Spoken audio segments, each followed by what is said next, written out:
Hi, welcome to Max's Mad Mythic Mercenaries, presented by Arbitrary Hero. I am your Dungeon Master Cameron, here to run a game of Waterdeepdragonheist for my friends. Say hello, friends. Hello, everyone. friends. Say, Francis, get off my work polo, friends. He's like, no, I'm gonna wiggle to get the fibers all tangled up with my fur. Cutie cat He's hair. a cutie. Dad, I love you. I yeah. love you, Dad. So last time we played, the party got the fourth key to the Vault of Dragons. That meant that everyone got a level up. So the question of the day is simple. Just what did he get by leveling up? It's, for most of us, I don't think it's the most exciting thing, but we'll just go around the room. First, the defender of his group being thrown for a furry loop. The fighting wolfman, it's our master of battle, Roland. Roland, what did you end up picking? I did go back and forth a little bit in my process, but I ultimately didn't pick a very glamorous choice. I just went with another level of fighter. So I'm a level 9 fighter, level 2 barbarian. I got Indomitable. I did think about getting a is good. It's but good. It's surprising. fine. It is surprising you went with that instead of getting your barbarian subclass.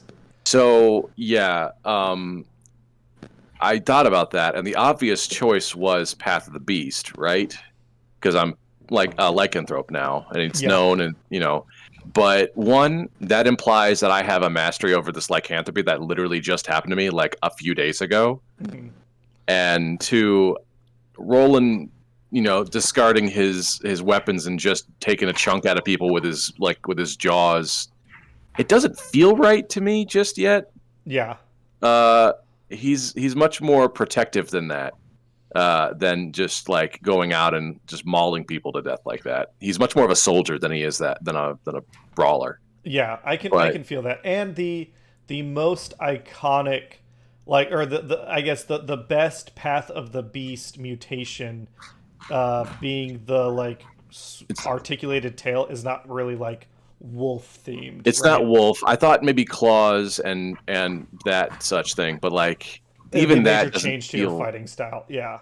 Yeah, the claws don't fit thematically with my fighting style. The jaws could, except that it doesn't feel right for his character. Yeah. So then I also looked at Ancestral Guardian, just because that's very much a tanky protector type of thing, but didn't quite fit thematically either. So I just said, okay, no, let's just go more soldier then. So I dig it. That was my whole choice. Still dipping our toes in those barbarian waters. I dig it. If we were to go further on, I think I might go into Beast Barbarian if he chose to go down that path.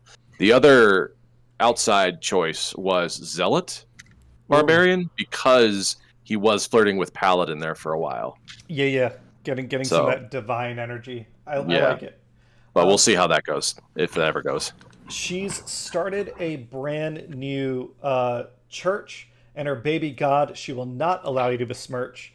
Her psychic blades will protect you. It's the dark angelic rogue Alu. Alu, you told me already, but you want to tell the audience what you picked, and then we have some decisions to make.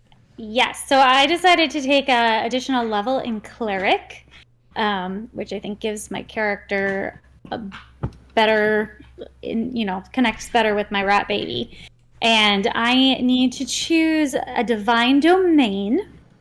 And I have some options, but I was kind of wanted to get an idea of what made sense for my little rat baby's character. And I also, potentially, before we do that, you mentioned that we needed to adjust potentially our settings because they updated the arbitrary, the D&D space, and I'm not sure that I did that properly. You don't need to change anything that's already on your character sheet. If you get an opportunity to pick spells and things like that, it's going to give you an option that says Legacy, and you just want to pick that one. That's the 2014 5th edition version. So expanded rules, those would be new. When you say expanded rules, what do you mean?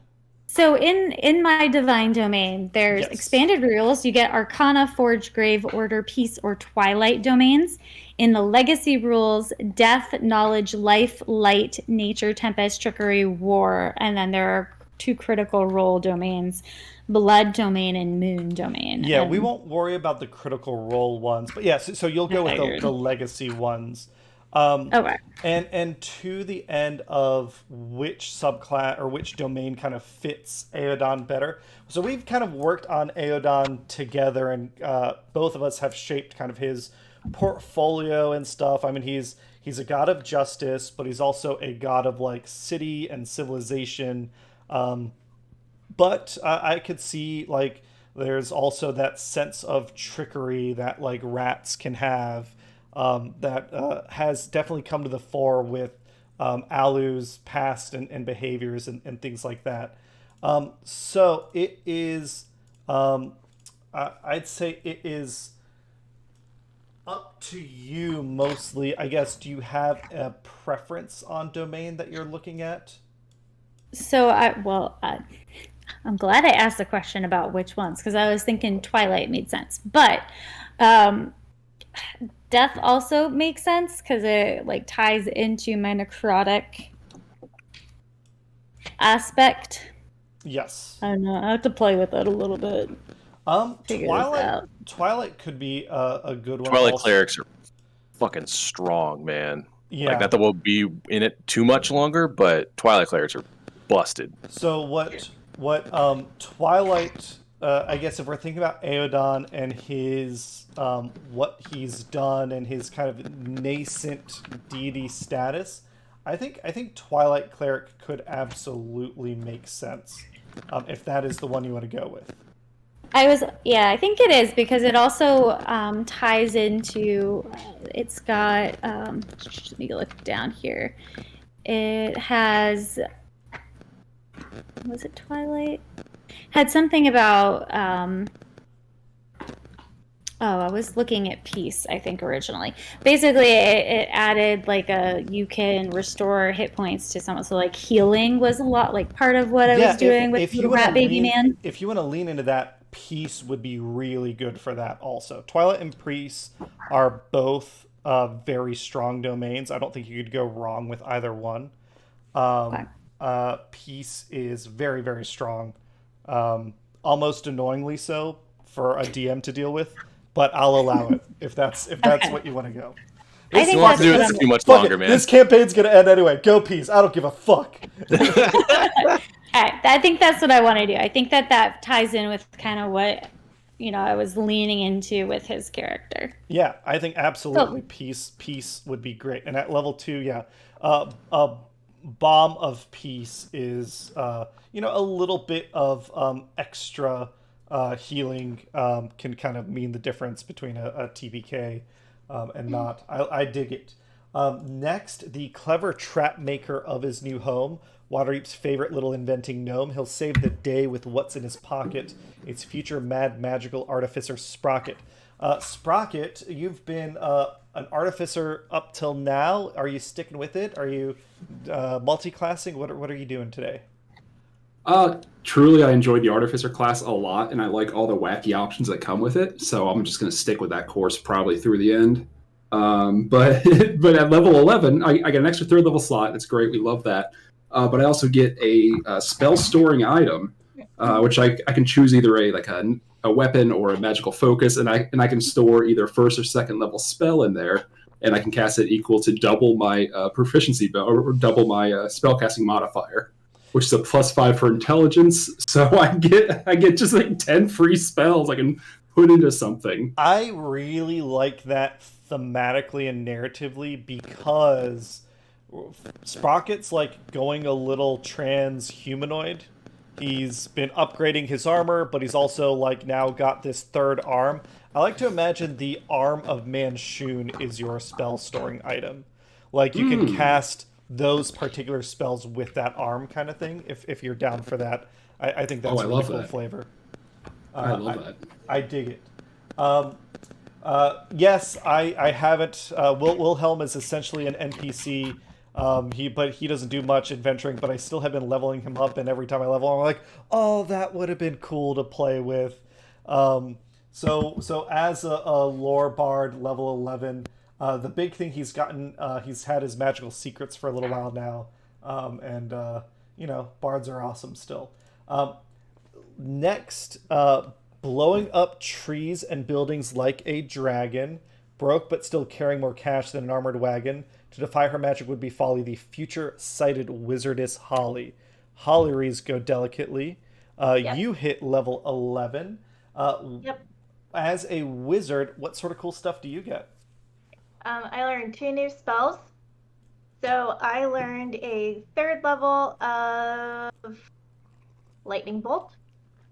Nice. Which will allow me to form a stroke of lightning in a line 100 feet long and 5 feet wide. I think what any makes direction. that a really good choice is in the confined areas you've been Yeah. like, oh, I can't fireball right now. But Right. that'll let you fuck shit up without worrying about Yep. hitting your teammates. Exactly. And creatures will take an 8d6 lightning damage on a failed save, or half that damage on a successful save. So either way, they get hit. Yep. And the lightning can also ignite flammable objects in the area, that as long as they're not being worn or carried. So it's like Fireball, but upgraded. I dig And it. then I also got a 6th level of Disintegrate, which Yes. allows me, To fuck someone up. yeah, Big fan here. basically, Yeah, it deals a uh, ton of damage, and deals you a ton have of damage. literally, you've, like, It can I think be, it's, the target can be a creature, an object, or a creation of magical force, like Yeah. a wall. that's the big thing, is in this campaign, I think it's been like 3 or 4 times now where a high-level caster has been able to cast Wall of Force and then, Yeah. like, retreat and regroup and make a fight harder. Being able to be like, nah, bitch, like, is really This good. wall's coming down. So, yeah, Hollywood is just gonna keep, Mr. Gorbachev. yeah, Tear down this wall. he's just gonna keep blowing shit up. Yeah. Reagan smash. I dig it. And I remember when you were doing your character sheet and he asked me a question about something, I peeked over and you have a level 10 ability that I don't think we've ever used, which is like, you basically get, like, as an action every time in between short rests, you can Yeah. like buff yourself in one of 4 ways, and one of them is like just choosing to see invisible creatures. And I was like, oh fuck, that's real good. Oh, cool. Okay, Yeah. great. I gotta check that out. I don't even know what that is. Awesome, yeah. I'm so used to wizards just not having subclass abilities because their whole thing is like, you get to learn every spell. Like, why your subclass doesn't matter essentially. But except for like blade singers. But it's cool that you actually have some pretty good ones. And then, last but never least, he loves to swing his magical sword. With his wife's killer, he'd like to have a word. Mistaken for a drow now and then, it's the ranging wood elf Fen. Fen Merrick, what did you go with? I don't think I had any choices, to be honest. Well, did you want to get like a level of fighter or a... No, I'm not. Yeah, I didn't Artificer? do any of that. I don't think Fenn's smart enough to be an artificer. Like not like in character, but like I don't think his The intelligence stats aren't stat there. is You gotta be high like enough. 13. Yeah. No, Yeah, I only intelligence 13. picked up, I guess, distance strike. Oh, what's it looks that? like. I gain the ability to pass between the planes in the blink of an eye. When you take the attack action, you can teleport up to 10 feet before each attack to an unoccupied space you can see. If you you're attack at blink least 2 stepping. different creatures with the action, you can make 1 additional attack with it against a third creature. Oh, so you That- essentially have a special extra attack now. Yeah. Well, so as per usual, the people writing this have difficulty talking to someone who isn't them and living inside their brains because it's a little bit ambiguous as per usual, especially with Yes, everything this having is to this do is with a the Fire universal Ranger. complaint. I stand by this really strongly that the choice Wizards of the Coast and the authors made when they were like, we want to write in natural language was a mistake. They should be writing this stuff like it is a manual. It should be a Yes. technical document. Yeah, Yes, it keep should. going. I agree. Because the second paragraph here is particularly interesting because it says if you attack at least 2 different creatures with the action, you can make 1 additional attack with it against the third creature. Now, depending on how you interpret that, that can either be useless or really, really useful. Because to your point, Cameron, it sounds like it's giving me a secret third action. However, it says in the first paragraph here, when you take the attack action, you can teleport up to 10 feet before each attack to an unoccupied space you can see. So does that mean that when they say when I take the attack action, that if I hit 2 creatures, do I have to hit 2 creatures with 1 attack, or can I do my 2 attacks? So when and hit one creature, then another creature with the 2 attacks that I get. When a player and then takes get the a third. attack action, you make an attack. Your Yes. character got a special rule a couple levels ago called extra attack, which Right. says you can attack twice whenever you take the attack action. So see. it says in the attack action you get 2 attacks. Now So- this is saying, hey buddy, if I you switch. teleport and attack 2 different guys, we're get going to a let third you attack a third different guy. Right. So this that's is the that's the good it's going to interpretation that I play was hoping for. against your style a little bit because you like to focus on one thing, but this is now saying like spread the love and we'll reward you for it. Well, You get to yeah, basically fight like Nightcrawler now. Yeah, Yeah. it's just a That's little bit of kind an of extra- cool. It's Yeah. just a little bit of an extra. I'll take an extra attack. Sure. Why Yeah. not? Yeah, extra swings, Can you extra blings. Can you Huh? clarify for that, Cameron? If he's attacking 3 players in the teleport, is that something where if he's moving away from a character, they don't get an attack? If he's correct? teleporting, they will not get an opportunity attack. Okay. Yeah. And do you? So I feel like, for my benefit, I feel like you need to explain this. So, like, if you're standing next to somebody and you attack You know what? them, We've got and this then you map. Let's do some sparring. So, well, let's say Alu, Roland, and Sprocket are all like here in these spots. Okay. all right, let me go to the. Fen, okay, yep. Fen is like, let's say over here.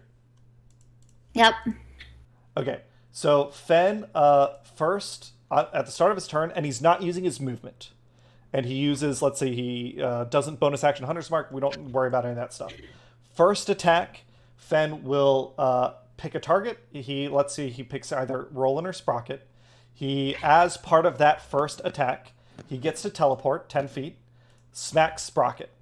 Then he can teleport again for a second attack, and he can choose either Alu or Roland.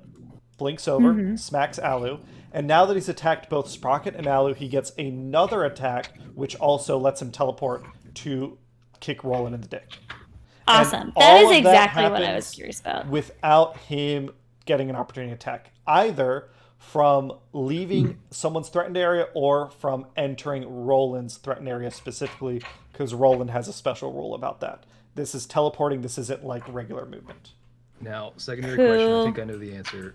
If I do, because most often I'm gonna have Hunter's Mark on somebody, Yeah. right? So if let's say I've got it on Roland, I attack Roland the first time. Yeah. You get your Hunter's Mark. I get my Hunter's Mark. I go and I attack Spindle. It's rude. I don't get my Hunter's Mark, obviously. You would But not. if I go back to Roland, I get Hunter's Mark on the second attack. If you Against me, attack yes. Roland twice, Third anytime you attack. attack Roland, you get Hunter's Mark, but you would not be getting that third attack if you attack Roland twice. Because it's Right. saying you have to Well- attack 2 different dudes. Yeah. Right. So if Hey, I do gentle. Roland, I get Hunter's Mark. Off. Then I move to Spindle. I don't get Hunter's Mark, but I get a third attack. I take my third attack against Roland, and it is Hunter's Mark. Yeah. The way Anytime I that you read roll a the dice to rule attack me, says, it's, the third attack has to be against a third creature. So you would not be allowed to go back to Roland. yeah, it's got to go A, B, C. It can't be A, B, A. But to answer your question, anytime that somebody's tagged with the Hunter's Mark and you have to roll an attack to hit them, Mental. that procs the Hunter's Mark, no matter what. So this would synergize better a little bit with, like, if you're fighting a lot of weenies, you use your planar warrior thing as your bonus action instead of casting Hunter's Mark. Since you won't be able to move Hunter's Mark around efficiently, you just do planar warrior for a little extra damage on one of those So attacks. wait a minute. So I attack Roland first. Okay, yeah. Then I get, like, forget Hunter's Mark. I attack Roland first. I go and I attack Spindle. That gives me my third attack. Yeah. I don't get to use that on the previous two. I have to use that on a brand new Correct. person. It says against a third Gentle. creature. Yeah. All right. Poison pill, as per usual. Yeah. But your ability to kill steal is going to be incredible. Yeah. So. Fen I just is now a wonder- League of Legends character. Yeah, it will be. I'm just not going to use it very much because it doesn't allow me to use Hunter's Mark all that much. So. You got Bloodhound step now. Yeah, you do have Bloodhound right, stuff, basically. Which, again, it's sort of... The problem is with this, I don't want to argue too much about this, but the problem is none of this synergizes together. Yeah, it's kind of a hodgepodge. counterbalanced, so I kind of have to choose one or the other, so it's kind of shitty that way. But anyway, whatever. Yeah.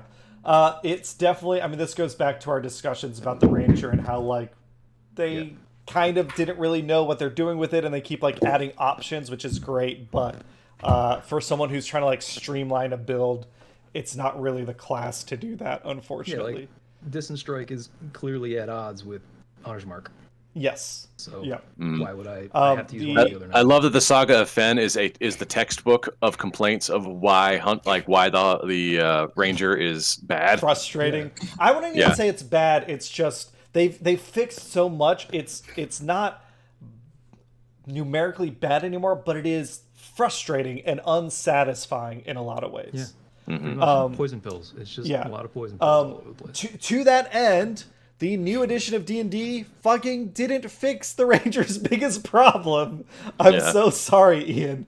In a lot of ways, I think it made it worse because it's like, okay, it's going to be the Hunter's Mark class. We're going to tie a bunch of abilities around Hunter's Mark, and you're going to be doing Hunter's Mark all the time. But then for your spell list, it's like, here's a bunch of other concentration spells. And yes, Hunter's Mark still takes concentration. And it's like, you fuckers. Hunter's Mark. I'm waiting for an errata or something to be like, never mind.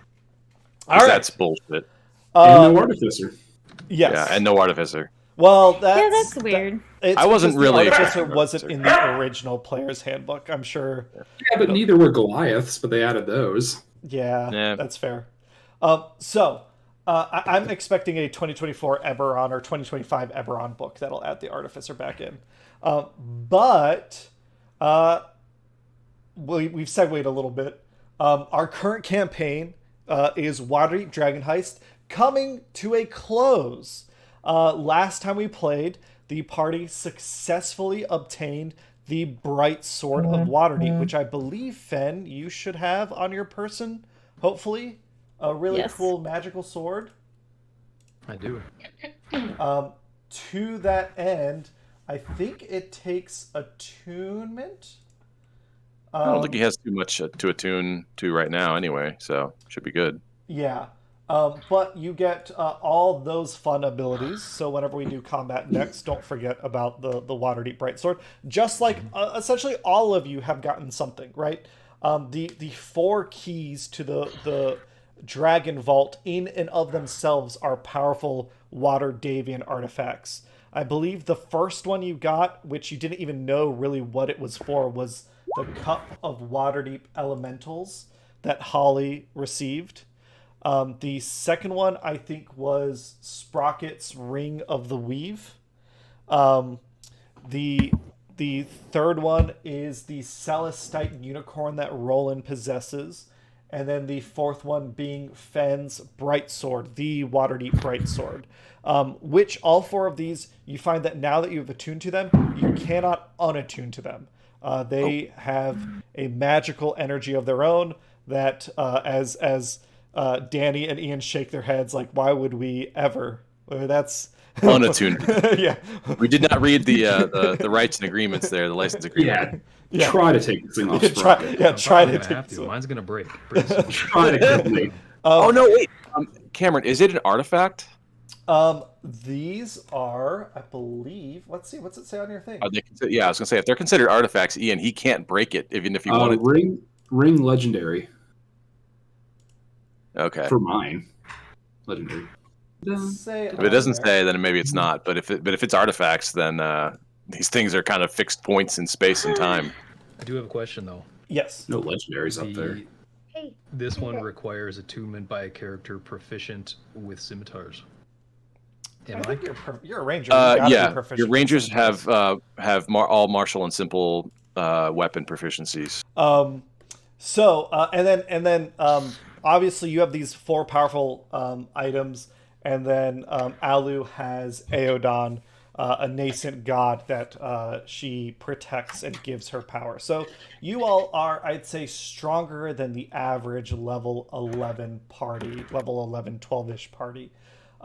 To that end, I guess a bit of a quick summary of the adventure so far. You got together at a bar. Sprocket wasn't there. He was still studying in class or doing silver Being a gauntlet shut-in. stuff. You were there with Wilhelm when you were approached by Volo, the famous Volo of his monster manual. And he wanted help finding his friend Floon. Investigating it, you found out that Floon is a lookalike for Reiner Neverember. Both of them had been kidnapped by the Zentarum and the Xanathars Guild, who were they were beating them up and looking for information on some magic item that at the time you didn't know what it was. Later on, you found out it was an eye of the Stone of Galore that they were looking for. Volo rewarded you with the deed to the manor. And you spent some time just hanging out in the city doing stuff. You've learned some things. There was a gang war between the Xanathars Guild and the Zentarum.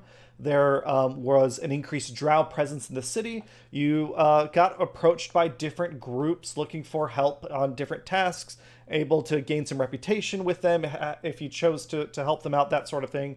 Made some allies, made some enemies. Eventually, the front door of the tavern was blown up, and I'm pretty sure Roland was riddled with shrapnel, but he survived. He got better.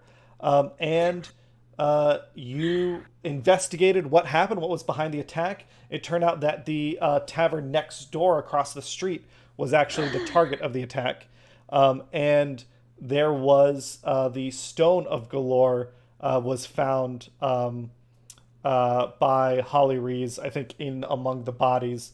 And you were investigating what was happening there. It turned out that the Growlhound noble family was behind the attack, attempting to take this stone. And that's when you learned about the Grand Game, this mix of intrigue, back alley violence, and politicking that marked the search for Neverember's enigma.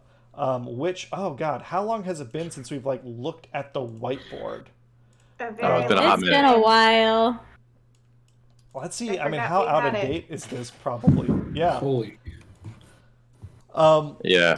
So yeah, you figured out the Growlhounds were behind it. They sent a bugbear retrieval team that kind of beat you all up, killed Alu, and that's when she met Aeodon, and took the Stone of Galore.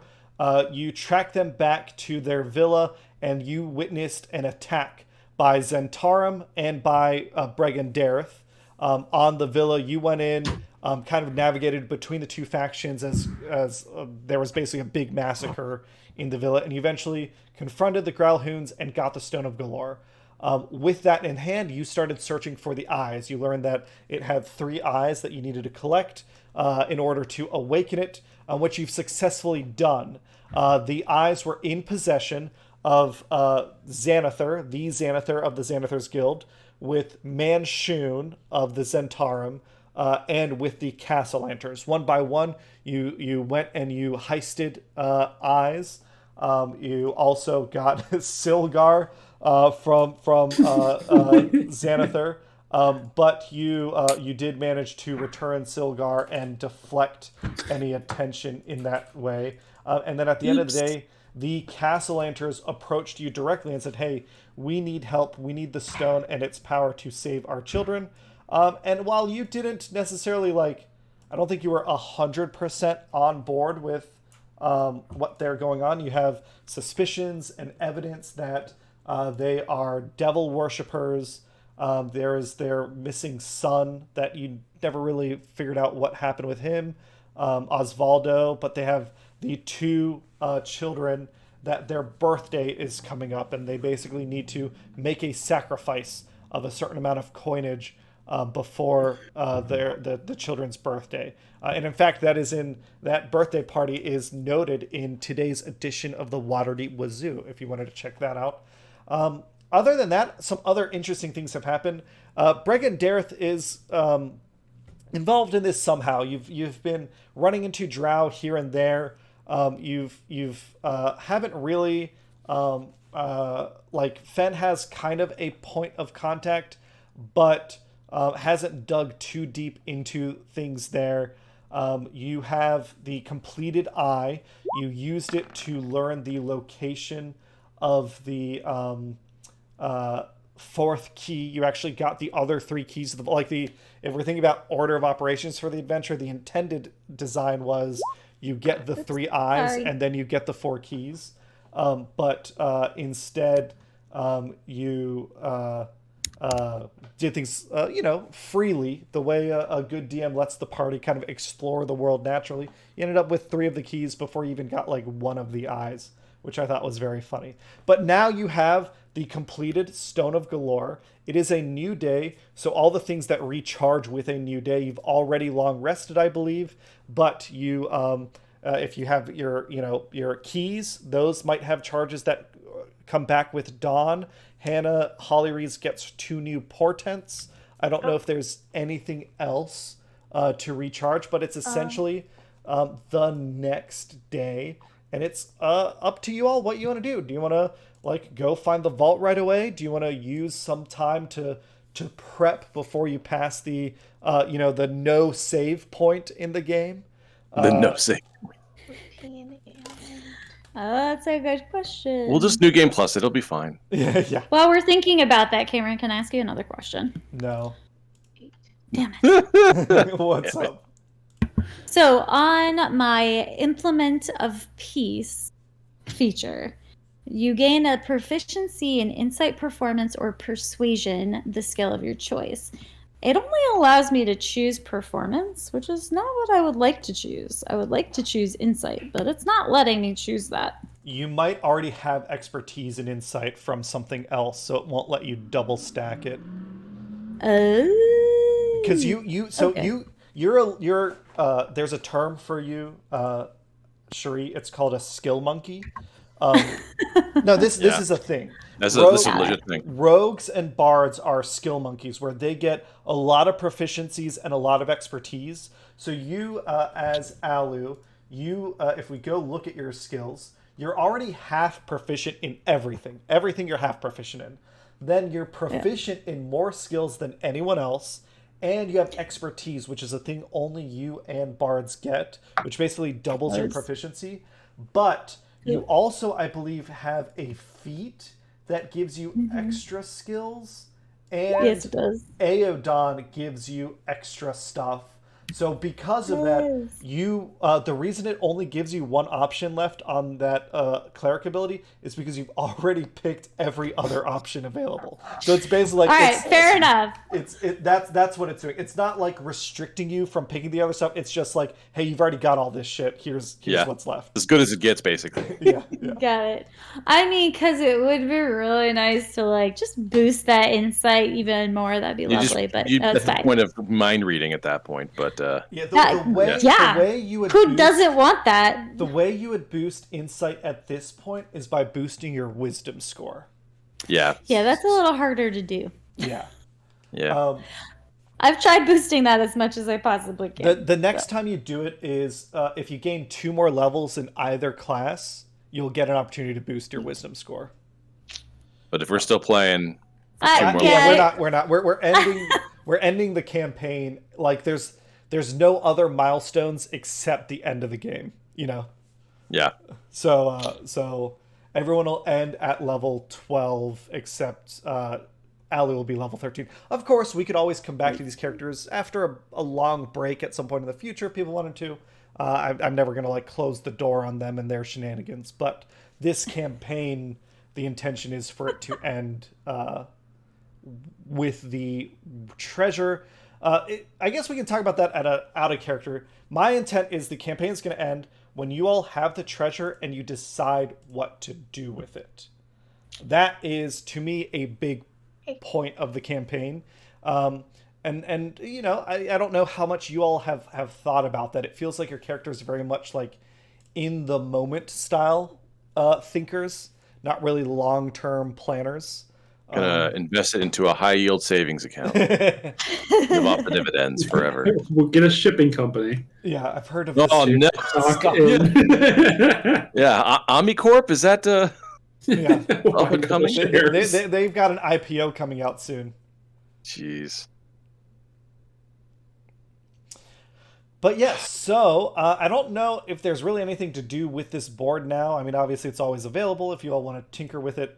But going back to I guess, yeah, maybe the map of Waterdeep is just a nice place to hang out. And I got it like everywhere that I've used like the old character tokens, I gotta like kill them and put in the new. Oh yeah, version. put the new ones in. So we got some new art. Yeah. Yeah, we do. Which I did. I edited. So the episode that came out today, as of us recording, is that episode.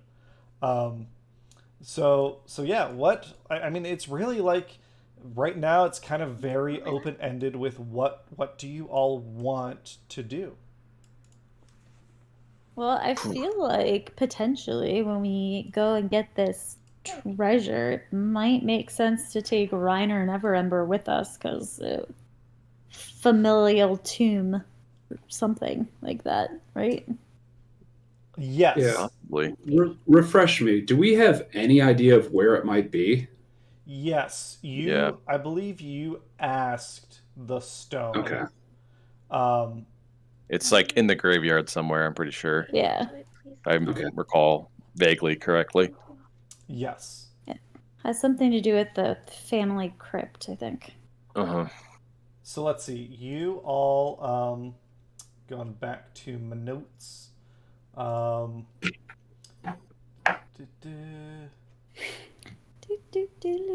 Yes. You asked the stone, where is the vault? And you got two things. You took some damage, and you got this kind of confusing, tangled barrage of imagery, twisted underground tunnels lit by strange lights, an endless field of corpses, halls of stone, a golden dragon aging so rapidly that scales shed from its skin, the sound of a silver hammer striking stone, a beam of sunlight in a darkened room, a chisel carving the word, or carving Deathic characters, which transform themselves into two words in common, which was Brandith Crypts was the words. And then you got a riddle. Where laid his wife to rest, midst bones of sons' blood sealed, there where Henri laid himself to rest, lies that which open Lord concealed. And I think that should be in the Discord notes as well. Yeah. Okay. I mean, I think Roland's got the bit in his teeth now. Now that we have everything ready to go, there is nothing left to really do other than his own personal stuff aside. This is greater than personal vendettas against werewolves. I think he's ready to go. Yeah, we could certainly at least scout it out. At least get eyes on the place. Yeah. Do we think it would be beneficial to take Reiner with us as a familial connection? Possibly. The only issue with that is that there may be some sort of assumed ownership on his part when we do get there. Yeah, we don't really want to share with him. Well, it's more like, there might be other reasons to invest it elsewhere that other people may not agree with. Yeah. So I'm not saying it's not a good idea, but I think it does come with a string attached to it. Yeah. Strings are Usually bad. concerning. Yeah, They're- usually they bad. are usually bad. Maybe. Well, I guess maybe we should discuss that, like, before we go find this treasure. What do we Absolutely. want to do with it? Yeah, like this is a great time to iron out, sort out any loose ends that you want to sort out, make sure everyone's on the same page, kind of thing. Yeah. Yeah, because we should be able to start the discussion of what we're going to do with this treasure. I personally think it should be given back to the city and help the public, make the city Holly safer thinks and work it the should- utilities. No, Holly Reese thinks it should go to the Lord's Alliance. I don't trust the Lord's Alliance. Well, they don't trust you. They shouldn't. Well, then I don't want to give them money. They don't trust us. But I'm a member. They trust me. I'd just like to Yes, remind so- everyone that the souls of 2 children are in the balance here as well. Yeah, I don't think there's any saving them. They made their choice. Yeah, Their parents made their choice. Well, there are a lot of other souls going hungry and starving and need help in the city. Is 2 worth the cost of everyone? So I guess as a quick contextual recap, if we're talking what happened, why is that treasure there? Lord Daggalt Neverember was the previous Open Lord of Waterdeep. He embezzled a bunch of money from the city, and it turned out Neverember's enigma is where he was storing that embezzled money. He during the Year of the Dragon, he escaped Waterdeep and went north to Neverwinter to help rebuild Neverwinter. The intention of bringing that money with him to help rebuild the city. He wasn't able to bring all of it with him, so what remains is that kind of embezzled money. It was taken from the city of Waterdeep coffers, but Waterdeep, being a member state of the Lord's Alliance, has a tithe they need to pay to mutual defense, and they essentially have Lariel Silverhand brokered a deal where that tithe was reduced because of this crime, especially considering Neverwinter is also a Lord's Alliance member state. So there was a lot of like political arguing. Right now, legally, it's still not fully hashed out where that money belongs, but you also don't have to care about the legal ramifications if you feel like there's something else you want to do that is more morally correct. I mean, legally and morally, it sounds like it belongs to the Lord's Alliance, which belongs to the city. I don't disagree that it belongs to the city, but I don't trust your Lord's Alliance, given that Lord Daggalt Neverember was a member and is clearly a shithead. And to be clear, still is a member. Like he basically, it would be like if it would be like the president of America stole some money and then went and became president of like Canada, and like everyone just had to kind of like deal with it. It's weird. It's weird. Still NATO members. Too funny. Yeah. Yeah. He messed up. Oh, you can try again.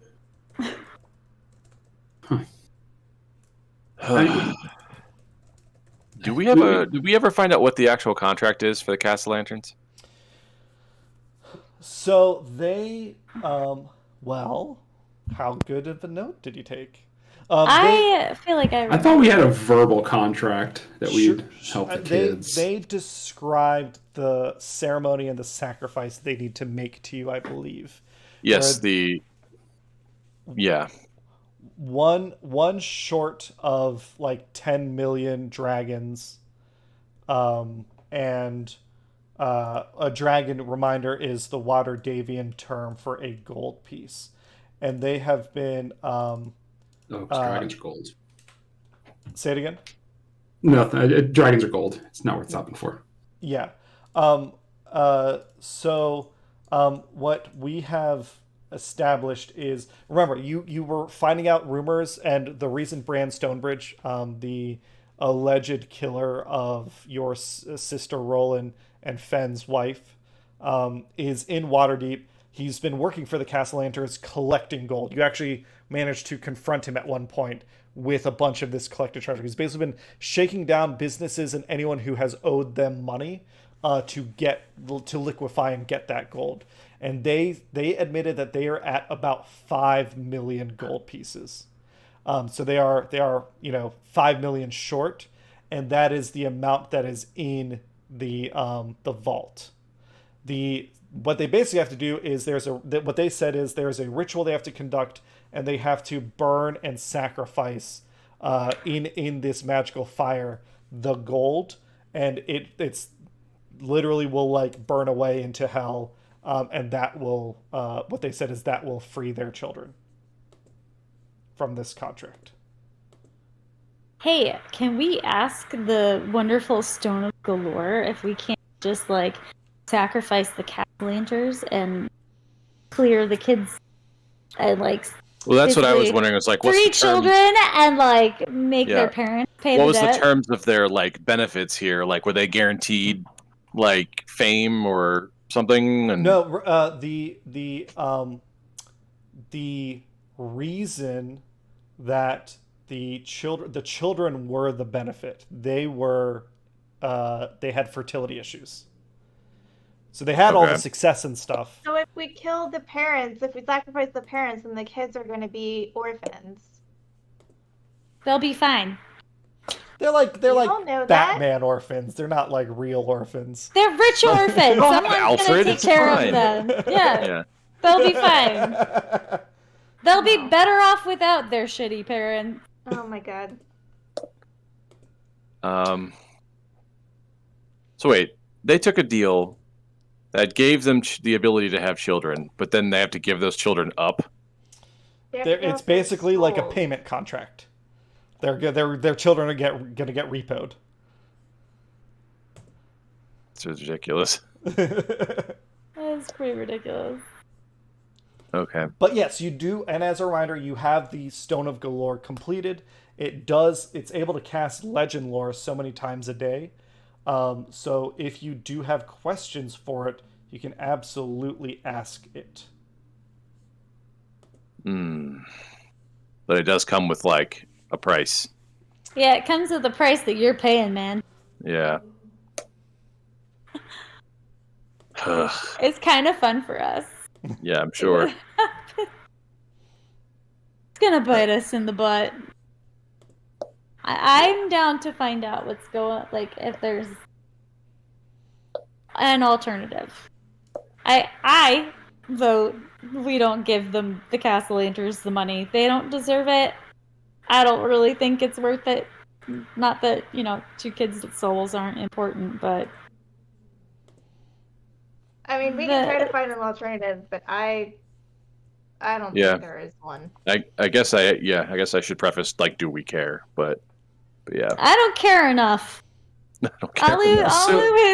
Alu is very much about like she cares about the underdog and she cares about things that are right, but like the Castellanters give her the ick.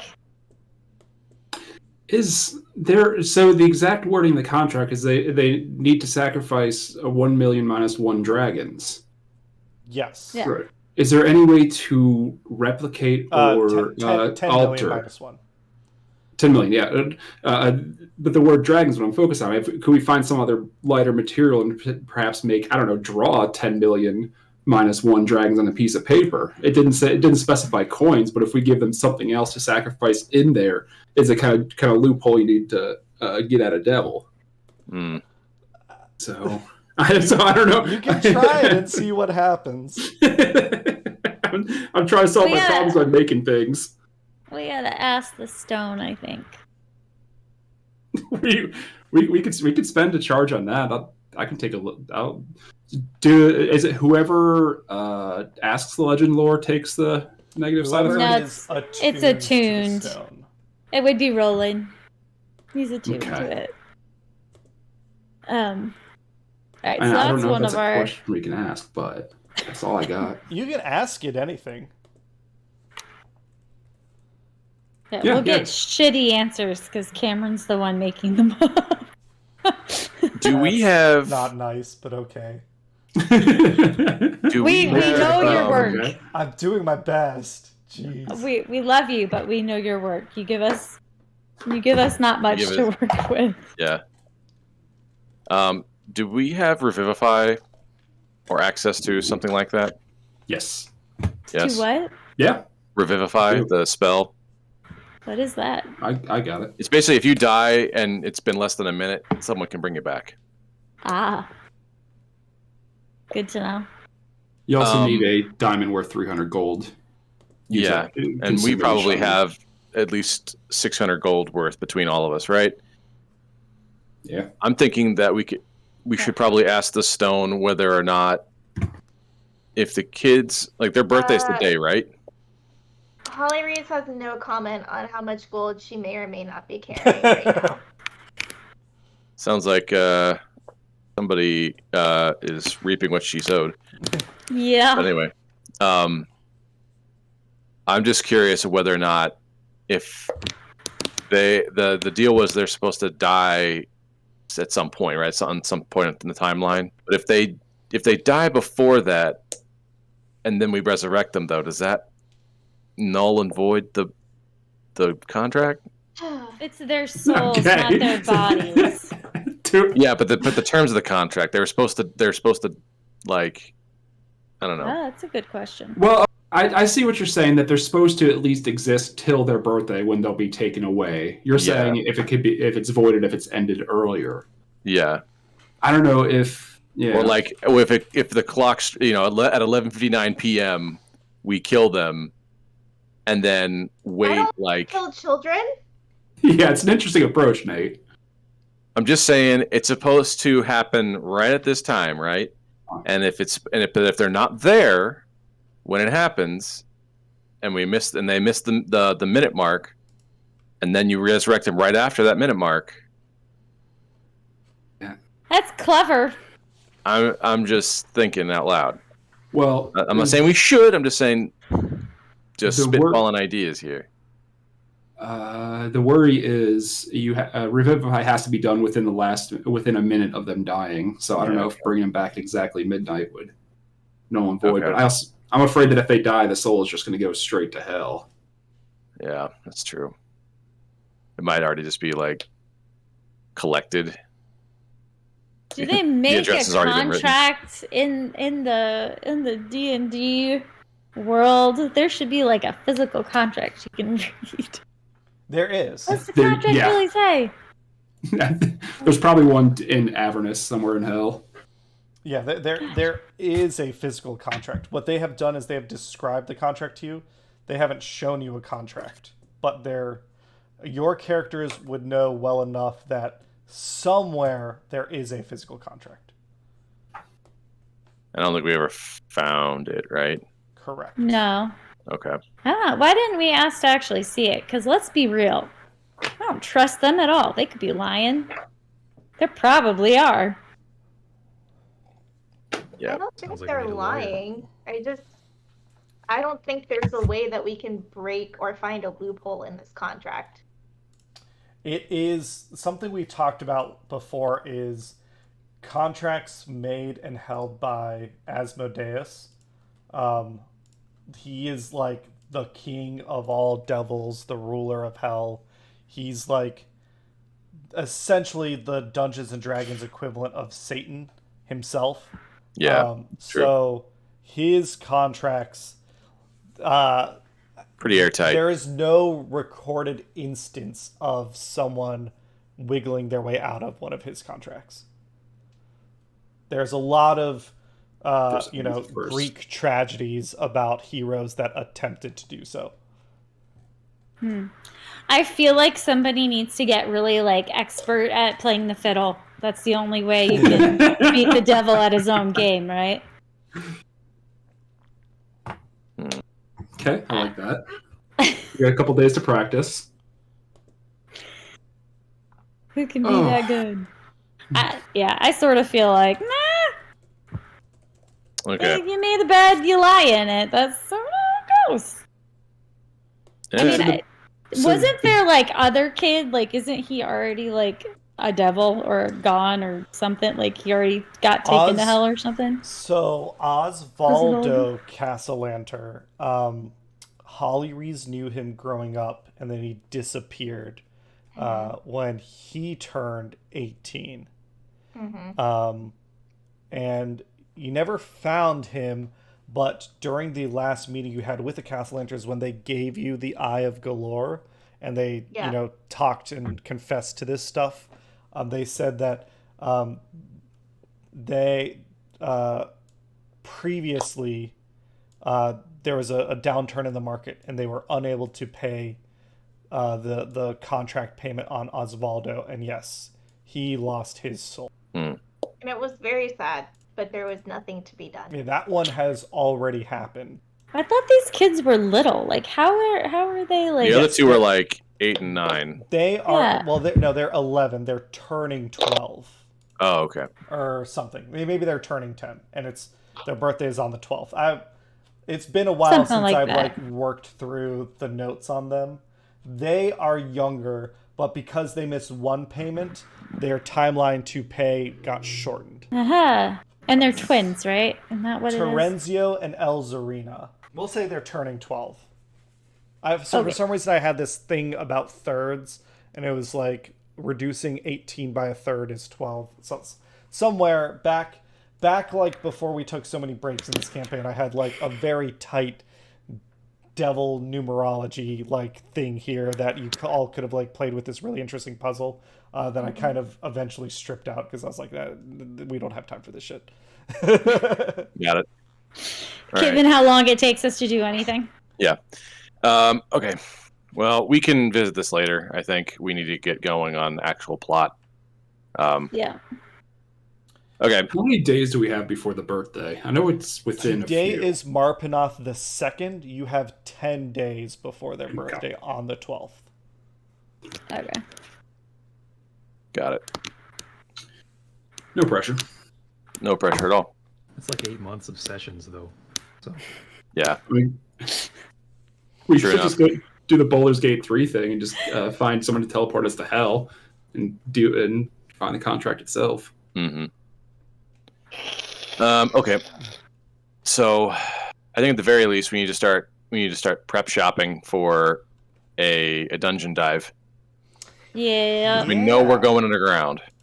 I don't think you haven't located the entrance yet, but you have this clue from the stone about where it is. In these supposed crypts. I think that would suggest that it is in the City of the Dead, which you've been to before. What sort of preparation do you want to do? Are there allies you want to call on? Is there shopping or crafting or anything you want to do? The nice thing is with ostensibly at the time, the Castellanters gave you the third Eye of Galore in exchange for you promising to help their children. You don't have to keep that promise, but they view you as being on their side right now. So they're not coming after you to try and get the stone themselves. You've crippled the Xanathar's Guild. Like, Xanathar is conducting mass purges of his organization for traitors in his paranoia, especially because Silgar got stolen. The Zentarum, you have, I'd say, not quite an ally, but an alliance of convenience with Mam Shun. She's essentially bowed out of the grand game in order to consolidate her power after killing the other Manshun clone. And then Bregan Dareth, as you can see in today's newspaper of the Waterdeep Wazoo issue, the drow activity in the dock ward has gone down for whatever reason. So for some reason, they appear to not be as engaged at the moment. Now they might be planning something. Who knows? But that is what's going on there. You've made friends and allies throughout your adventures so far that you could reach out to. It's a big city full of all sorts of goodies if you've got the gold to buy them. What all do you want to be doing? definitely stocking up on our potions. Holly has some acquaintances she'd like to reach out to Sure. and see if they would be willing to join the party. That's not a bad idea. Who do you want to reach out to? Artor. Yeah. Adi that's Artor. one. Yeah, him and Vincent. The detective? Yeah. Okay. Didn't you say he was a Rakshasa? Max did. It was a whole thing, but Vincent is a detective. If you wanna hire him to help you find the crypts or something, or what do you want to do? I mean, I can't use him for his Rakshasa powers. He's not That really an can't be a thing. adventurer. He's a detective for hire. Okay, then no. I'm Oh not yeah, gonna he reach out was to him. also not your friend. Yeah, I'm not gonna reach out to him. I know that do you wanna- love him though. I do want to reach out to Artur though. Sure. What do you want to do with Artor? I want Want to a date? see if he will join me in helping to find the gold as a Do we think he's gonna Bodyguard. not just demand a price of the treasure? Yeah, that is something to consider. Generally, with this amount of money, you got to be careful about who you trust or what sort of deal you want to negotiate, but you can What still do those things. what about I What don't know if about- we're gonna have a lot of allies to talk to here. yeah, okay, we don't need to do Artur. Can Holly Reese reach out to Jalister Silvermane Yeah. and have him join her? So she Um, wants to give the gold to the Lord's Alliance anyway. Yeah, you're gonna have to fight the rest of us, Holly. Like, stop making decisions for the team. I think that's something you all have to decide, but you can invite Jalister. I mean, what if we split it equal, among everyone? What? I'm talking to the team. If Oh, okay. Yes. if Jalister joins us, we make a pact to split the found treasure equally. Let's see. Do we include Wilhelm? And then No. do we split it 6 ways him? No, he's not part of it. Well, the problem is every time we bring an ally in, it splits differently, Yeah. and or open for a betrayal at some point. Yeah, so Jalister Silvermane is an operative. You would know him. He works at Castle Waterdeep. He is an operative of the Lord's Alliance. He's essentially the point of contact between the Lord's Alliance and Lariel Silverhand. Right. Yeah. And we were told that Never Ember was part of the Lord's Alliance, ergo this gold is part of the Lord's Alliance, which is in part for the city. So I feel like it's a win-win, ethically and morally. Nate, remind me what faction the Blackstaff is part of. That's Force Grey. Force Grey. And what are they? They're like a defense force. Yeah, they are loyal to Waterdeep and to the Black Staff. Okay, let's like that. I feel like it's not that Alu has a problem with the city, with making sure that the city gets the money. She has a problem with trusting that the Lord's Alliance is Yeah, going to every do single the right faction thing. has an agenda of how they think it should be, why it should go to them. right. And so we've got the Lord's Alliance wants it. Who else wants it, Cameron? Just a quick pretty much reminder. everyone. Would take it. So I guess we can go through the factions. the Lord's Alliance has claim because Waterdeep is behind on these defense payments. Right. That is who Holly has been the most in contact with. Roland with his faction for Force Grey. Force Grey would claim it. They'd return it to the city, but they'd put certain what would you call it?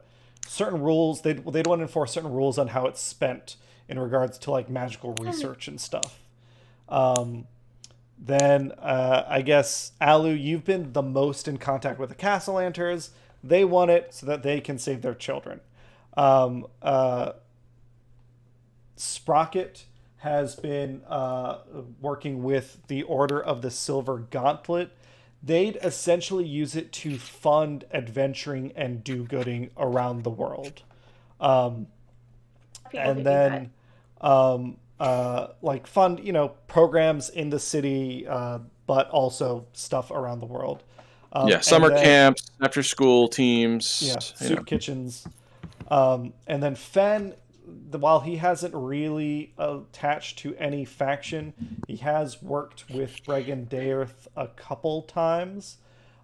They also are interested in it, but he hasn't really gotten close enough to them to understand why or what their goal is. Right, so not them.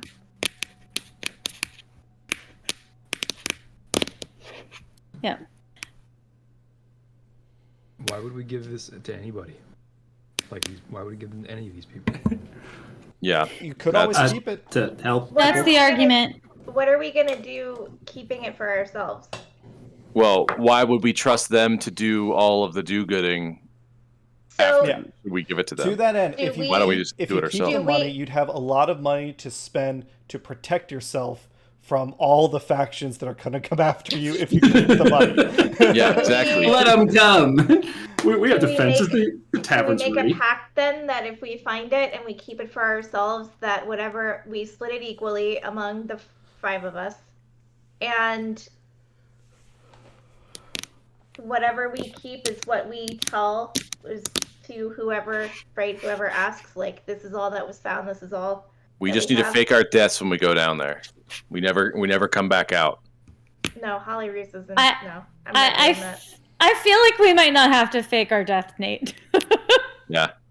There's not a 0% chance that we will die down there. Mm-hmm. The other thing would be, so you're talking about this. I imagine you're like talking about this in a private spot in the tavern over breakfast or something the next day. Yeah. Yeah. Wilhelm does call up to you at some point.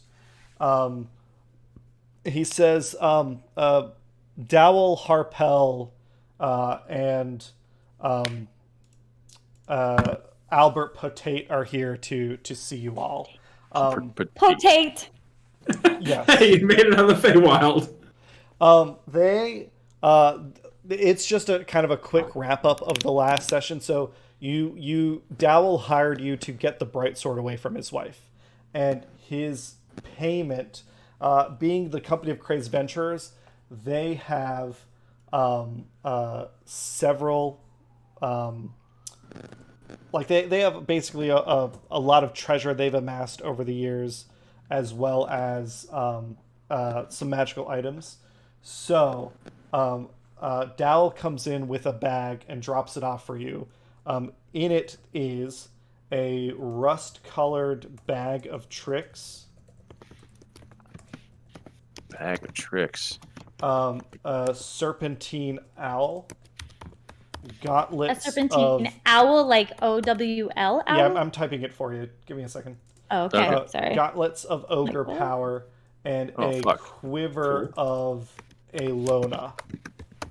Oh shit. Cool.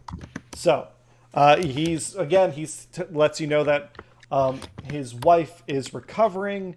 It does seem like now that the sword has been separated, whatever curse, he explains that the Crestfall Coven that they had crossed paths with in the past, and you actually killed one of their members, had cursed the Bright Sword, and it was essentially acting, because of its large magical power, it was acting as a conduit for some sort of far realm entity that was trying to come out into the Feywild through the sword, but you having removed it and destroyed the simulacrum that was impersonating his wife and killing a Covenant member, you solved that issue. So these are Nice. your rewards. Okay. I forgot we get a covenant of hags who hate us now. Yep. We're just making friends everywhere. Well, 2 hags Oh. is not a coven, so you don't have to worry about that. Yeah. Well, like one of them escaped, didn't they? 1 or 2 of them escaped. Yes. Excellent. Cool. Wonderful. That's I the feel like- future All right. problems. Should we investigate these new? Items?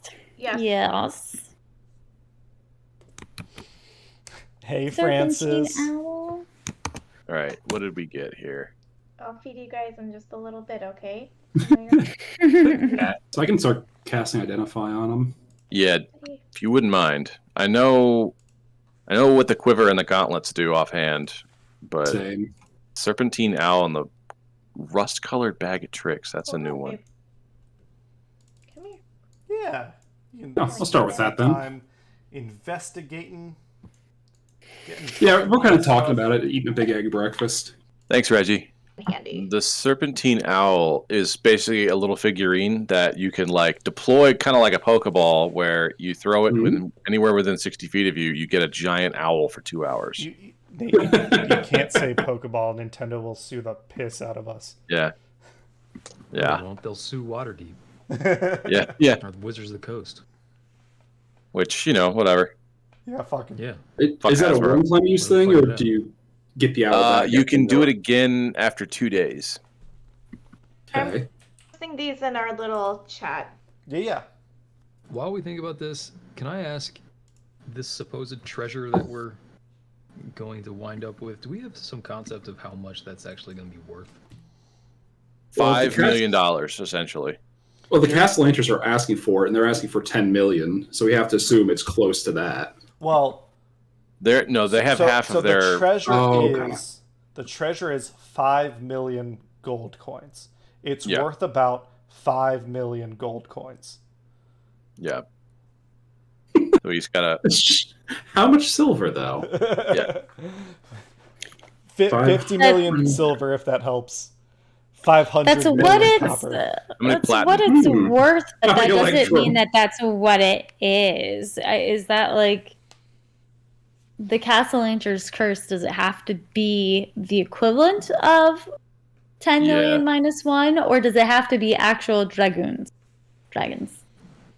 That's the question that I have. Their description was it was the coins. That's why they're liquefying so much. That's why they're liquefying so much of their assets, is because they need to sacrifice coins. Got it. Holly Reese, I think, very much wants the rust-colored bag of tricks. What is it? Did you put it in the chat? Yeah. All right, I gotta go look. Gotta go look. There are too many chats in Discord. Rust colored. This ordinary bag reveals small fuzzy objects. Shocker. When the object lands, transfer. Oh, you can pick any of these creatures. Is that what it is? Yeah, those are the creatures. When you roll the d8, those are the creatures that are in the rust-colored bag specifically. So that's whatever cool. number you So roll on is what you get? pull out. That could be fun. That is funny. Giant goat's funny. All right, so we have the ability to pretty much conjure an animal. We have the ability to conjure a giant owl. We can give somebody kind of a superhuman strength. And then we can have a TARDIS quiver. Well, I think that I'm the only person really that can make use of the ogre power gauntlets. Yeah, it couldn't hurt. That's going to be more of a power up that like covers any gaps you might have. Yeah, it doesn't really help Holly because she's not using strength. She's blowing shit up with magic. Yeah. So, okay. I don't mind if you have the bag, Holly. I don't mind. Only because Wait. it's friendly to me. The creature, right? It'll be like Reggie. It'll be friendly to us, but then it can act on my turn if I want it to. Yep. Yeah, I don't have a Okay. problem with that. All right, so rust color bag to Holly. I'll take the quiver. All right, quiver to Fen, gauntlets to Alu. Me. I'm gonna buy a bunch of arrows. Heck yeah, man! You should buy some arrows that do shit. Well, I was gonna ask, are there like fire arrows and There's all ice sorts of arrows. I thought you already bought some specialized I think arrows. I've got Did you- like 6 lightning arrows or something. I have to Possibly. check. Adamantine arrows. All right. Is our riddle to the location of Never Ember in here that might give us some clues as to what we should equip? I love this art, by the way, that's in their chat. It's so good. Hey Nate, I feel like I have enough little guys at this point. If you want to take the owl. I mean, sure. I was thinking the exact opposite. I'm like, you seem to be like the little guy. I mean, if you just want me to summon everything, I won't say no to it. But yeah, man, go right ahead. If you want to swoop in on an owl, as a werewolf and an owl could be very cool. Yeah. If you don't want it, I'll take it. Then. I don't think I can attune to it, right? Because you need to attune to it. Do you have to attune to it? Oh no, I don't think you do. Never mind. Yeah, you take it. Oh. How about you take it? I got too much shit to keep track of in battle, anyways. I want you to have something cool. Okay. That's not just a weapon. Let me add that to my inventory then. Cool. Well, I definitely want to buy potions and magic-y arrows if I can find them. Yeah. I would agree. I'm thinking this is going to be a test of survival in front of us. Mm-hmm. Yeah. So I'm going to be focusing largely on range stuff. And with my new dashing move, I'm hoping to never be hit at all ever. Yeah, who's going to lock you down? Yeah. All right. So you've sorted out the magic items. The question next is, you're talking about prep stuff. Someone said, Fen, you said potions. It is Waterdeep, so it's a pretty big metropolitan area. I think you can easily find potions of healing, greater healing, and superior healing. Those would be the 3 options that you could easily find in Waterdeep for sale. I'm going to shoot for greater or superior, I think, depending on how much they cost. But I don't have that much money. Healing potions are 50 gold. Greater healing potions are 200 gold each. Superior healing potions, looking around, you find them for 1,000 gold. I have 1 potion healing and 1 superior healing potion, so we got a couple. I don't know if you want to get any of the smaller guys. I'm gonna Who's get got money? Who's got I also have the two. Celestite Unicorn that kind of acts as a potion, like 3 different potions. Yeah, I got a little cash if you need help buying anything. I don't know if I should get another diamond for Revivify. I have 1 already. 31 gold. Yeah, if you see someone, let me know. I You got could cash. also sell things if there's what stuff I was that you're like, thinking of. I'm not going to use this. I can give you some gold, Fen. Well, how much does my old, now shitty, useless magical longsword, how much does that value? Go for it. Can I sell that? The Black Lion, Yeah. you want to sell it? Not. I just want to know what my options are. I just want to know how much it's worth. It is a pretty unique piece. It is tied to the Uthgard barbarians, so you could easily flip it for like 500 gold, but if you want to take your time and find the right collector and buyer, you could probably sell it for a lot more than that, like 1,000 plus gold, depending on but that would require downtime. That's like selling magic items is a dedicated downtime activity. That would be like you spend this many weeks. You would spend money yourself like chasing down rumors and stuff, finding the right buyer. It's got a whole rule set in Xanathar's Guide. There is a bunch of ammunition you could buy. There's winged ammunition, which lets you ignore half cover and 3/4 cover. You could get +1 ammunition. You can get Bloodseeker ammunition that have advantage against any creature that doesn't have all its hit points. Walloping ammunition. Creature hit by this ammunition must succeed on a DC 10 strength saving throw or be knocked prone.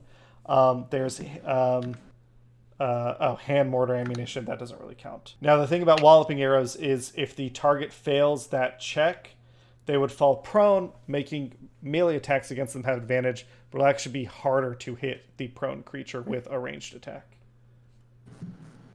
That's good if someone's running away. Yeah. But what about if they're flying?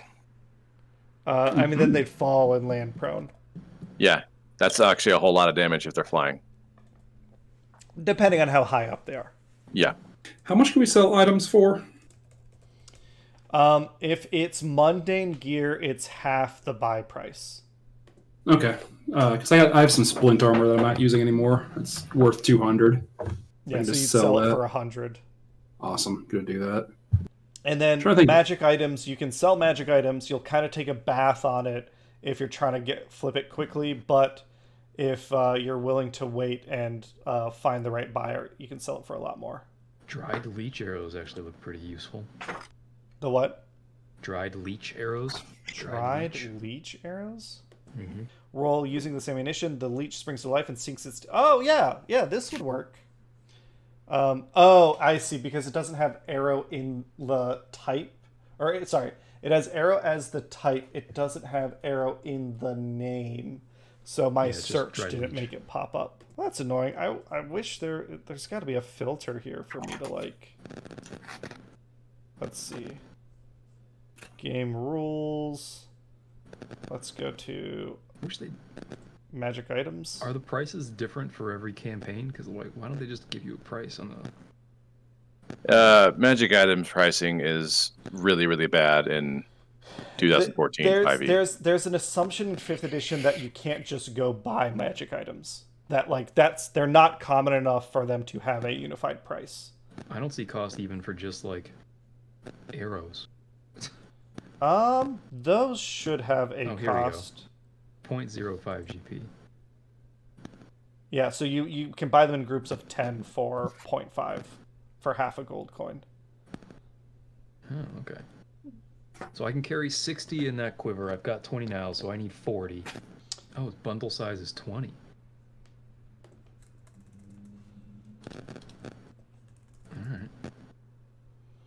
It's Waterdeep. I'll let you buy 10 if you like. No, I need 40. I've got 20. I need 40. That'll max out. My quiver can hold 60, so that'd be plenty. And that's really super cheap. So as far as like if you wanted just +1 arrows, better, you could, however many you want. You'd buy them individually, and it is 25 gold per magical arrow, +1. Yeah. That's not worth it. It's just a +1. They're way too expensive. Well, I don't know if you're about to get 10 million gold coins. Well, can I take out a loan? Can I take out a loan? I'll let you take out a loan. Because here's the thing. Appears around the corner. Don't trust it. Yeah. Like these are the two options in front of me. So I'm actually not super concerned about it. Like if you told me that an asteroid was coming to Earth right now, the first thing I would do is go get a big fat fucking loan. Yeah. Yeah, you've built up a bit of a reputation in the city and stuff. You have a percentage of the tavern ownership, right? You own part of that. Use that as collateral. Yeah, you could use that as collateral for it's a 5-way split, so 20% of the tavern. Based on its income, the way it's managed, your percentage stake, as well as your reputation, and the likelihood of you returning with treasure, since you are an adventurer, they'd be willing to loan out to you 1,000 gold, with the intent that you'd be paying it back within the year at a 15% interest rate, with monthly payments. 15. Yes. We just dropped rates last week. What are we talking about? 15? Yeah, Not that's a in Waterdeep. That's some student loan bullshit. Thanks, Obama. Thanks, the Lord's Alliance. Is it worth it for me to grab another diamond, y'all? Anyone planning on dying here? I got one to cover if one of you actually croaks. I'm happy to contribute to another diamond if we want to make sure that none of us dies, but otherwise, I don't really know what else we're gonna need. Like, yeah, 'cause I can't think of any magic items that don't require attunement, and I'm full up in my little arsenal here. Because otherwise, healing potions or whatever else. I have a How whip. much is a greater healing potion? A greater. It's either like 100 or 500 or something. No, that's not it. A potion of greater healing is a potion of greater healing is 150 gold. Oh, that's not bad. And a superior? Double checking on the table. It's less than I said. 450. Oh, okay. For a superior. Yes.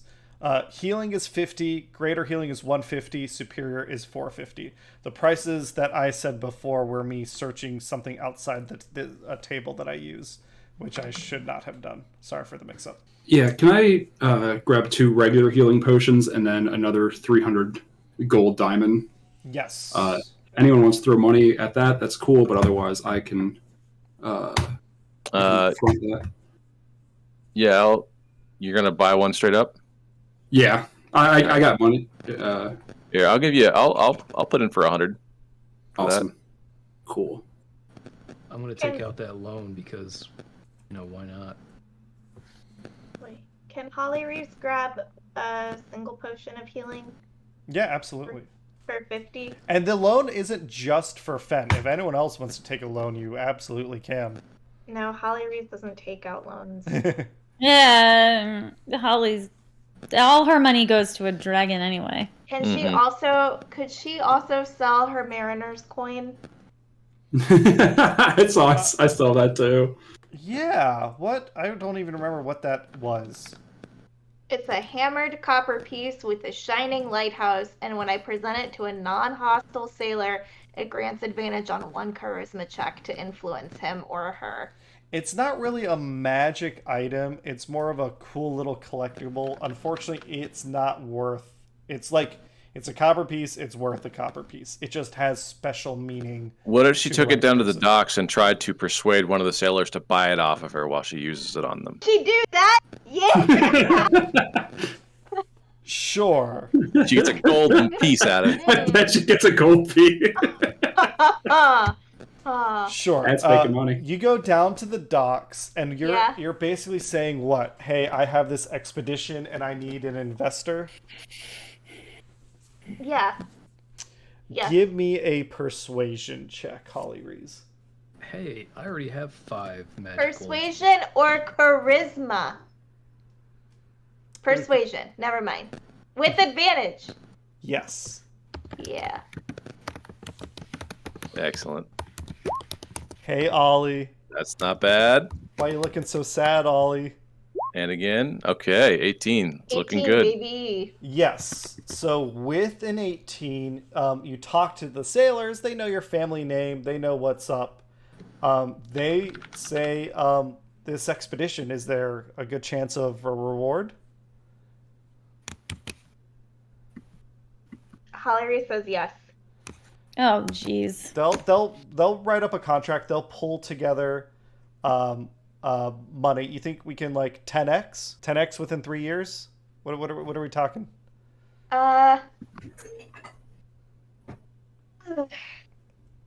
think probably more. You're probably looking closer to 5. They scratch their heads a little bit.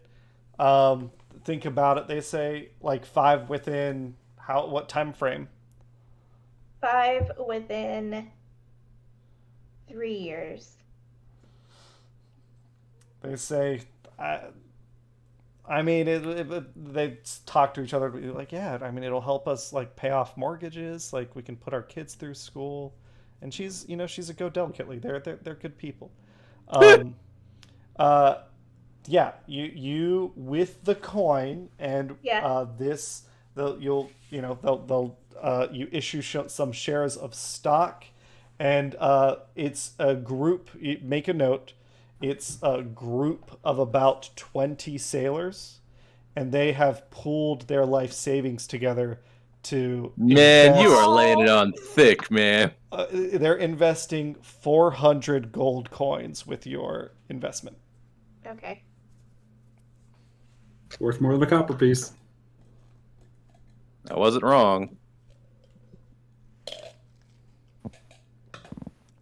So, do we have an idea of what we're walking into when we get there? I feel like I remember that the stone's rhyme gave some sort of clue as to what we would find. So I can repeat it. The I was stone's just rhyme. Where laid his wife to rest, midst bones of sons' blood sealed, there where Henri laid himself to rest, lies that which open Lord concealed. Okay. But I mean, you could ask the stone about like what is there. I feel like we should. I feel like we should. It would help us to like figure out what we should. I think we Bring- should also ask the stone if we bring Daggle or Reiner, whatever his name is, with us. Reiner Neverember. Yeah. Sure. I mean, it's there for you to use it, right? You know, however you want to. So I guess the question is how committed are we in like keeping this treasure ourselves, like for the group, or Extremely committed to not keeping it. Sprocket is very, very much going to give his portion to Gauntlet of Silver Fist, or split between them and the Temple of Gond. So yeah, because I feel like Alu also doesn't really care about keeping it. She just wants to make sure it's used appropriately.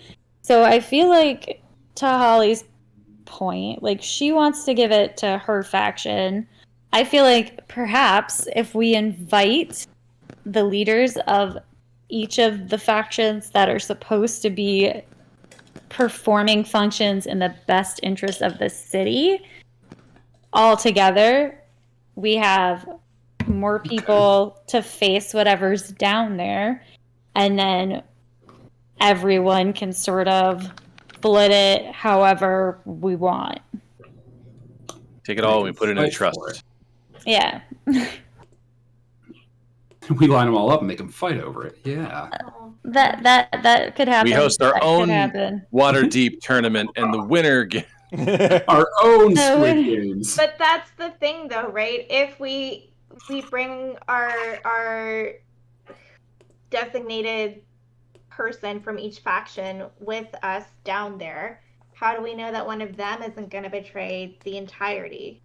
I mean, they could, but I'm assuming, well, we shouldn't assume, but they could, but you've got all of us and all of them. Like, one person isn't going to be able to, like, probably isn't going to get away with being like, we're going to take it all for ourselves, you know? So if we invite, you know, members of the Lord Alliance that we trust, and the Black Staff, because I feel like we kind of fixed her problem, and we, you know, invite Sprocket's Sir. what's his face who represents the Hall of Justice. Like, these are all factions I think we agree that we like support. Like, we think that they're overall trying to work in the best interest of the city. They each have, I mean, their own agendas, but like, I will say the Lord's Alliance and Blackstaff are already allies for Hollyrees. right. And Yeah, if the idea is like, hey, with these three groups, like Waterdeep, the Lord's Alliance, the Silver Gauntlet, they're essentially close allies already. Let's present the treasure to them as a group and let them sort shit out. Like, yeah. You could absolutely do that. The other thing to think about is like transporting the treasure.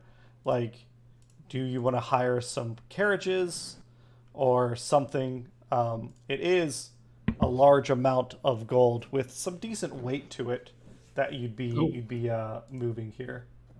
How hard would it be to find a portable hole?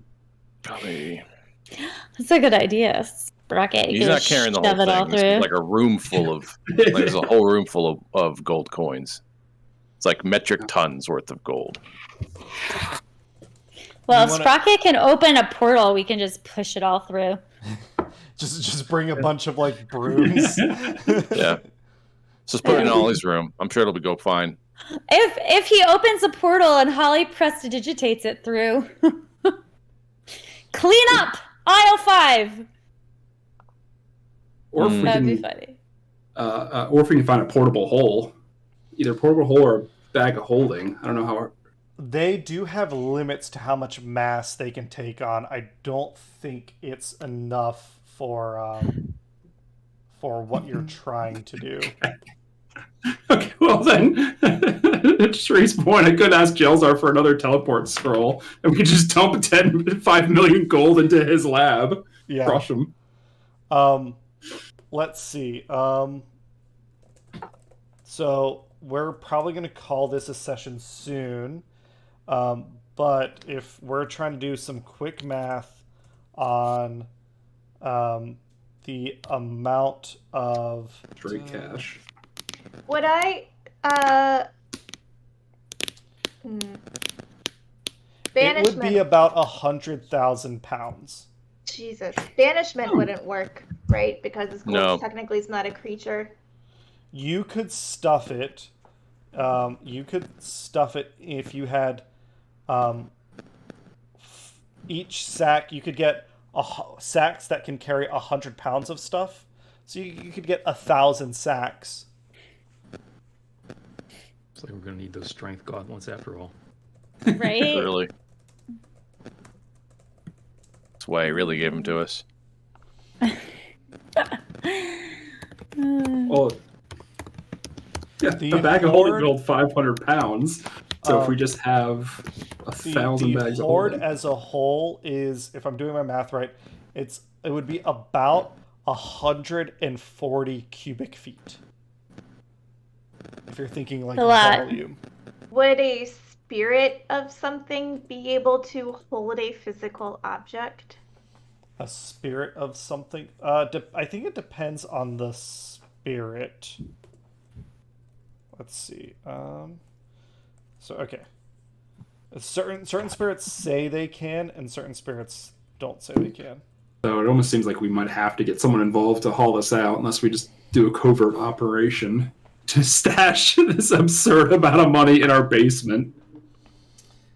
Yeah, now you're thinking about like a heist, right? Like, what are the logistics involved in actually heisting something? Okay. Yeah. So we said 5 million gold pieces, right? Mm-hmm. I'm whipping up a quick Excel sheet here. That is 500,000. 5 million. Okay. The weight. Okay. In kilograms, it is. I was right on. 45,359.2 kilograms. 100,000 pounds. The volume is okay. It's actually 138 cubic feet. That's my bad. Oh well, damn it, Cameron. Top of the head math. In liters, it's about 4,000 liters, 3,916 liters. Thanks, metrics. Yeah. Okay, so that's way out of the range of portable hole or bag of holding territory. Portal's still interesting. If you were like trying to hire horse and wagons, let's see, what is the max? So, a wagon itself weighs 400 pounds. An animal pulling a carriage, cart, chariot, sled, or wagon can move weight up to 5 times its base carrying capacity, including the weight of the vehicle. If multiple animals pull the same vehicle, add their carrying capacities together. So, what was your favorite episode of the D&D campaign? The one where they talked about how to move a large amount of gold for a really long time. They talked about what they were gonna do. Couldn't Holly Reeves doesn't she have someone in her home? Like, how many carriages does she have that she could just use without us having to hire anyone, without having to explain to them what it's for? We'll say, okay, we'll off the top of my head, I don't know, roll me a D100. No, roll me a persuasion check, and this will represent, I don't know, how nice your family is to your carriage driver, so that even when they went through their little financial crisis, they still kept their teams. All right. Well, I'm going to say with a 24, that's pretty dang good, you have 24 draft horses and 12 wagons. Make that note. That's canonically how much your family has. So, a draft horse has a strength score of 18. Its carrying capacity is 540 pounds. Its pulling capacity is 2,700 pounds. So with the cart, it weighs 400 pounds. 2 draft horses per cart. They can pull 5,000 pounds of material. How many carriages you said? 12. So you would need 2 trips. 2 trips is way more doable than 12 the whole team going twice, basically, can haul away everything. You'd be 1 trip for 12 wagons. Keep a note so I don't have to remember this. 1 trip for 12 wagons is 60,000 pounds of hauling. I'm gonna round out the driver's weight because the drivers combined will not weigh 20,000 pounds. So you do a little less than 60 on the first trip, and you're fine. With this riveting discussion, we are going to call this an episode. Thanks for playing with us, everyone. Sometimes this is what you got to do. Sometimes it's low energy episode. You got to figure out a plan. And that's what we're doing. Probably this episode, and I'm going to assume the next episode, since we still didn't get to like the questions you want to ask the Stone of Galore and stuff. We're just chilling. we're planning stuff out. And then we're going to take a little break. You as the audience won't notice it, but we'll be back and we'll actually do the adventure, I assume. We'll see. Bye, everybody. Don't count on it. Bye, guys. Bye. Yeah.